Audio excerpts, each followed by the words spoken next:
Hello again. So this is a tale from England, an English folk tale, I guess you would say. And lately I've been trying to explore stories from my roots. And I mean, I have many roots, English, Scottish, Italian, but this is one from England. I find we don't hear tales from England that often. And I like it because it has a historical context, as you will see. Before the time of King Arthur and his knights, there was a king of Colchester who was a good man, and he had a good reign.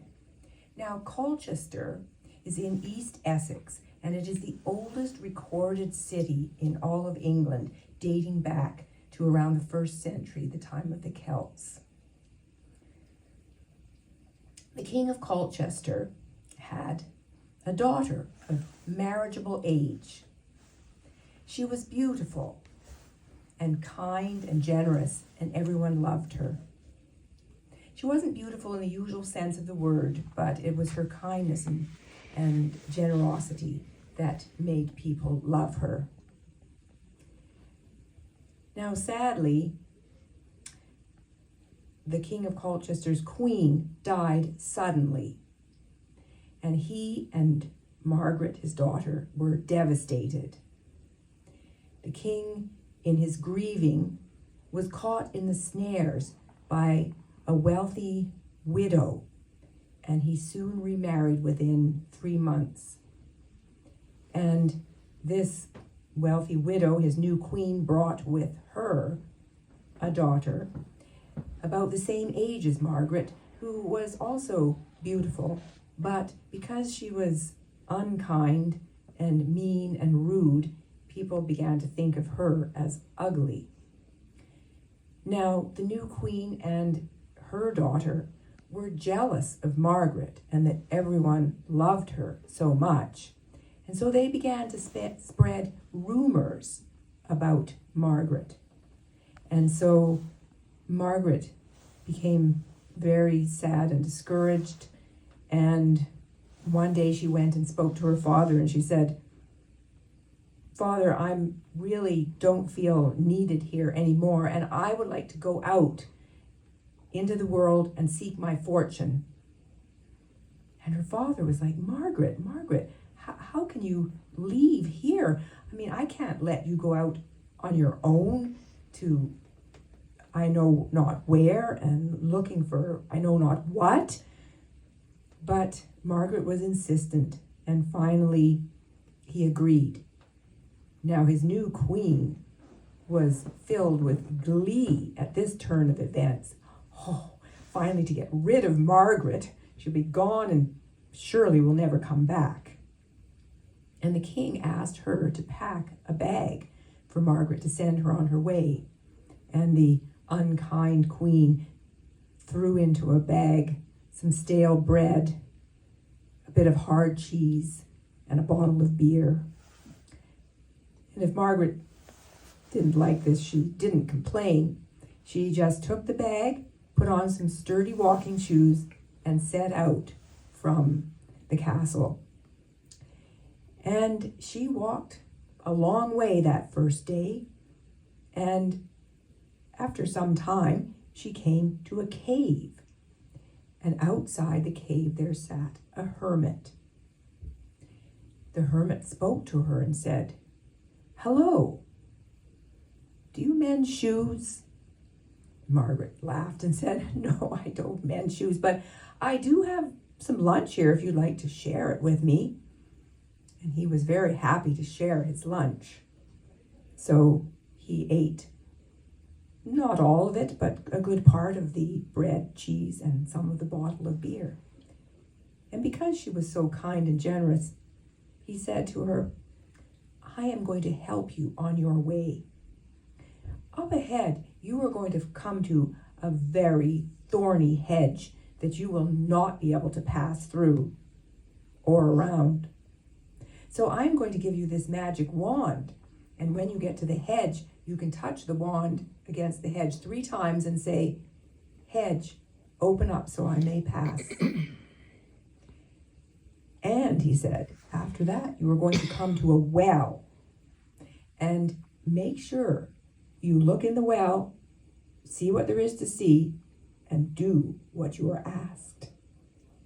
Margaret thanked him and went on her way. We don't know how long it took her to get to the hedge, but she did come to it, and oh my, it was a thorny hedge. You couldn't see the top of it. You couldn't see the end of it. So she thought, well, this is a hedge for the wand. Tap, tap, tap. "Hedge, open up that I may pass." And the hedge opened and she passed through. Well, that was easy. Now I must look out for the well.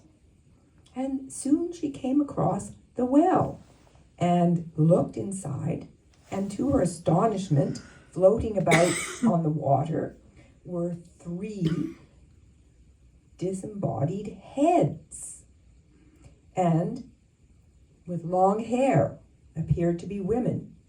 And one of them, when they spied her, began to sing. "Wash me and comb me and lay me down softly. Lay me upon the bank to dry, that I may look beautiful when somebody passes by." My goodness, thought Margaret, but she did as was told, and she took, remembering what the hermit said, lifted the head out and combed its hair and lay it on the bank to dry. And the 2 other heads repeated the same song. So one by one she lifted them out and laid them upon the bank to dry after she had combed their hair. And then she sat down to finish her lunch. And the 3 heads were talking among themselves, and they said, what shall we do for her, because she was so kind to us?" And as they talked, the first one said, "Well, I'm going to make her even more beautiful." The second one said, "I'm going to make her voice so sweet and her breath so sweet."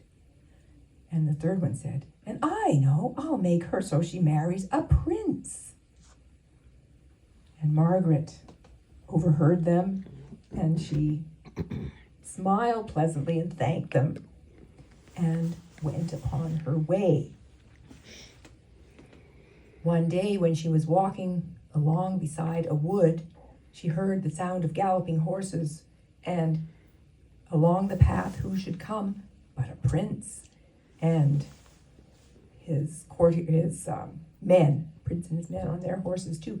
And she tried to slip away into the forest, but they had seen her, and the prince pulled up on his horse and was immediately smitten by her beauty.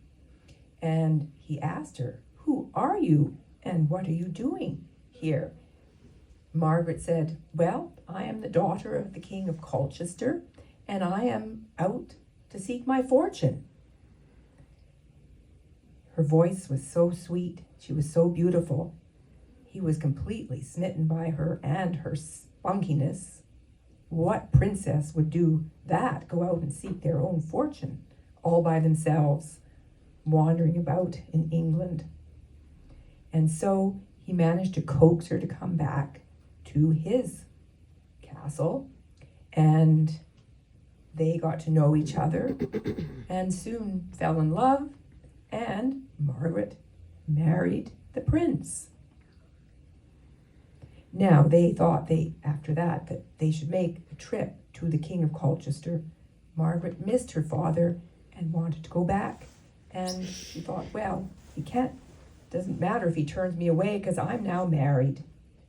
So they made their way back to the King of Colchester's castle, and the king welcomed them with open arms.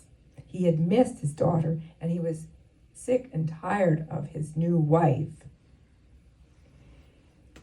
So the new wife and her daughter were even more jealous of Margaret now that she had come back. She had literally made her fortune and married a prince.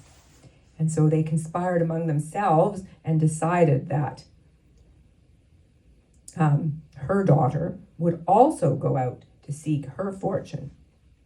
Now, the queen dressed her daughter really wasn't very well. She was beautiful but not nice, as we talked about. Dressed her in fine clothes and put together for her into a silken bag almonds, sweetmeats, and all delicious things, and a bottle of wine for her journey. Now this girl, she did not think to put on sturdy walking shoes, but off she went and did not enjoy walking along and seeking her fortune, but she plugged on, and soon she came to the hermit as well. And the hermit asked her, "Do you mend shoes?" "Mend shoes," she said. "I wouldn't be caught dead doing something like that." And he looked at her bag and said, "But do you have a lunch to share with me?" "I have a lunch, but I'm not sharing it with the likes of you," she said. And she trooped on, and he did not give her a magic wand to get through the hedge or tell her about the well. So soon she did. She came to the hedge, and she thought, how am I going to get through here? She couldn't see a way around it or over it or under it, and so she just had to push her way through, and she was scratched, her clothing was torn, her hair was disheveled, and she came out the other side in a very bad mood.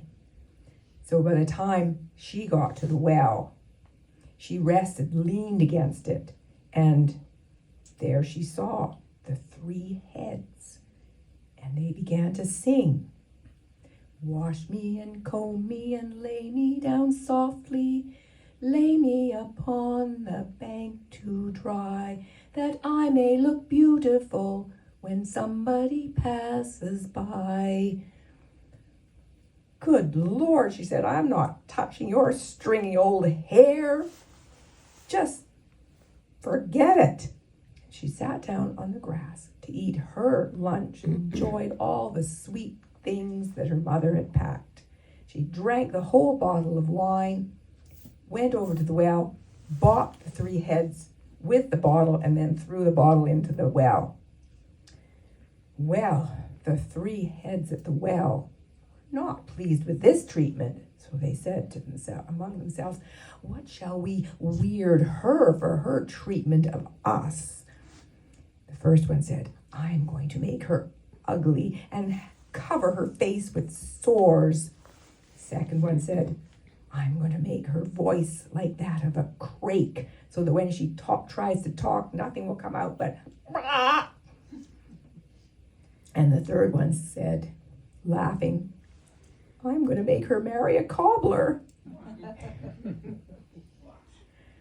And so the girl, soon her face was covered with sores, and she didn't know about her voice yet because she didn't have anyone to talk to, and she didn't know about the cobbler.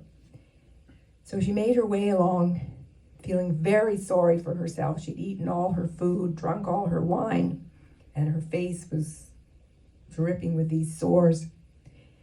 She finally came to a village where a young man noticed her, saw her fine clothes, though they were torn and tattered, saw her face. He thought he saw some beauty behind all those sores. He spoke to her and said, "Well, hello, who are you and what are you doing out here by yourself?" "Ah!" Oh dear, he thought. Oh my goodness. He said, "Well, I could help you if you like. I mended the shoes of a hermit, and he gave me some things you might be interested in. This vial here, if you drink this, your voice will come back. And this ointment he gave me, put that on your face, and I think that will clear up those sores." And so she was grateful for this help and humbled, which was not like her.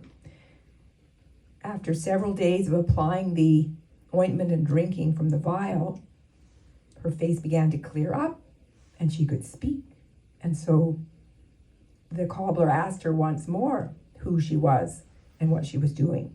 And she said, "I am the daughter of the King of Colchester, and I am out to seek my fortune."